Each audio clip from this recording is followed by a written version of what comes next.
అప్పుడు గొప్ప జన సమూహము శబ్దమును, విస్తారమైన జలముల శబ్దమును, బలమైన ఉరుముల శబ్దమును పోలిన ఒక స్వరము సర్వాధికారియు ప్రభువునగు మన దేవుడు ఏలుచున్నాడు, ఆయనను స్తుతించుడి. గొర్రెపిల్ల వివాహోత్సవ సమయము వచ్చినది, ఆయన భార్య తన్ను తాను సిద్ధపరచుకొని ఉన్నది. గనుక మనము సంతోషపడి ఉత్సాహించి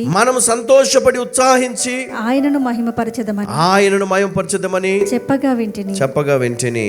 మరియు ఆమె ధరించుకొనుటకు ప్రకాశములను, చూడండి, ఆమె ధరించుకొనుటకు ప్రకాశములను, నిర్మలములైన సన్నపు నారబట్టలు ఆమెకి ఇయ్యబడెను.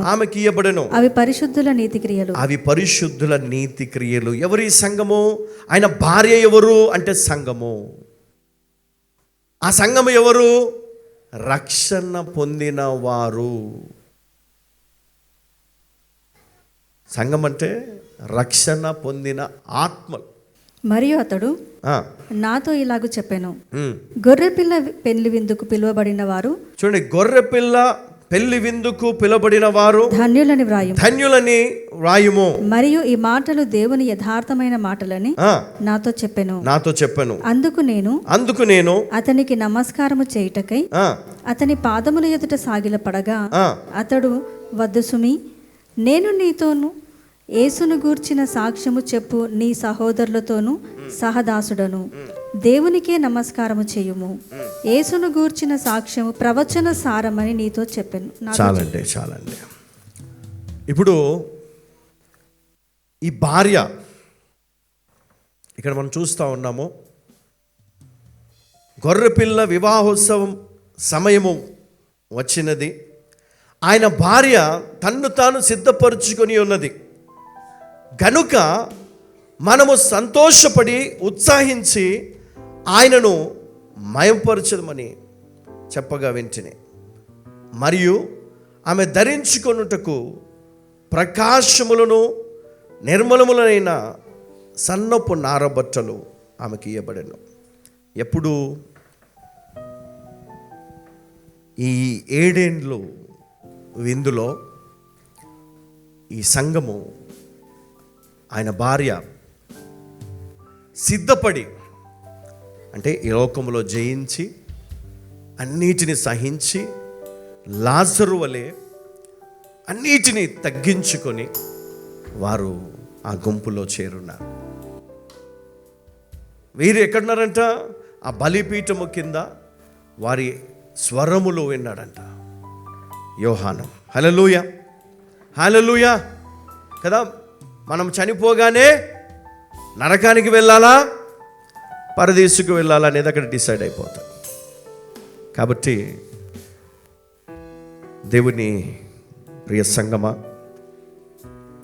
మరణానికి నీవు భయపడినట్లయితే అది నిన్ను మింగివేస్తుంది. ఆ మరణాన్ని కనుక నువ్వు అర్థం చేసుకుంటే, పాపం వలన ఆ మరణం వచ్చింది, స్పిరిచువల్ డెత్. ఈ స్పిరిచువల్ డెత్ అనేది దేవుని నుండి వేరైపోవడం. ఫిజికల్ డెత్ అంటే శారీరకమైనటువంటి మరణము, మన శరీరం నుండి ఆత్మ వేరైపోవటం. కానీ స్పిరిచువల్ డెత్ ఏదైతే ఉందో, ఆత్మీయ మరణం, అది దేవుని నుండి వేరవుట. హల్లెలూయా. సో ఇప్పుడు నువ్వు రెండిటిలో మరి మొదటి దాని గురించి ఆలోచన చేయాలి. మరి నువ్వు ఇంకా క్రీస్తులో సజీవంగా ఉన్నావా? ఆత్మీయ జీవితంలో నువ్వు ఇంకా స్థిరంగా ఉన్నావా? లేదా ఆత్మీయ జీవితంలో నువ్వు మరణించావా? క్రీస్తుని నుండి వేరైపోయాడా? నీలో నుండి వెళ్ళిపోయాడా? ఒకవేళ ఆత్మీయ జీవితము గనక నువ్వు కాపాడుకుంటే, అమ్మా, మరణం వచ్చినా భయపడాల్సిన అవసరం లేదు. ఆ మరణం నీ బాధను దూరం చేస్తుంది, దేవుని చిత్తాన్ని నెరవేరుస్తుంది. కాబట్టి ప్రతి క్రైస్తవుడు ధైర్యం కలిగి ఉండాలా, మరణం విషయంలో చాలా సంతోషంగా ఉండాలని నేను జ్ఞాపకం చేస్తా ఉన్నా. ఎంతోమంది చనిపోయారు. అయితే చనిపోయిన వారిలో రక్షణ పొందిన వారు ఉన్నారా? అయితే వారు ఎక్కడున్నారు?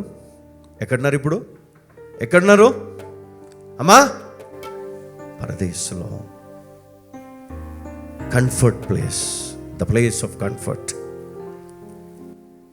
చాలా ప్రశాంతమైన, అక్కడ ఏముందంట? అబ్రహాం ఏమన్నాడు? లాజర్ అక్కడ ఎలా ఉన్నాడంట? చాలా నెమ్మదిగా ప్రశాంతమైన జీవితం జీవిస్తున్నాడు. అక్కడ ఉన్నతమైన ఆశీర్వాదంలో ఉన్నాడంట. నువ్వు ఇక్కడ కోల్పోయిన ప్రతిదీ అక్కడ నువ్వు కదా ఎన్నో రెట్లు పొందుకుంటావు తిరిగి. నువ్వు కోల్పోయినంతా కూడా నువ్వు పరదేశంలో నువ్వు పొందుకుంటావు, అనుభవిస్తావు, నీ కుటుంబీకులను కలుసుకుంటావు. అందుకే భూమి మీద ఉన్నప్పుడే నీ వారిని కాపాడుకో, రక్షణలోనికి నడిపించు, పవిత్ర మార్గంలోకి నడిపించు. అమ్మ, నిర్లక్ష్యం చేసి మీ బిడ్డలను వదలకండి. వాడు వినడు, వాడు రాడు, వదిలిపెట్టకండి. ఎందుకో తెలుసా? మరణం ఎటు నుంచి వస్తుందో తెలియదు. ధనవంతుని వలె ఆ నరకంలో ఏడ్చుకుంటూ విలువలాడుతుంటే నువ్వు తట్టుకోగలవా? పరదేశంలో నుండి నువ్వు తట్టుకోలేవు. కాబట్టి నీ వారిని నువ్వు రక్షించుకో, నీ కుటుంబాన్ని దేవుని కొరకు సిద్ధపరచుకో.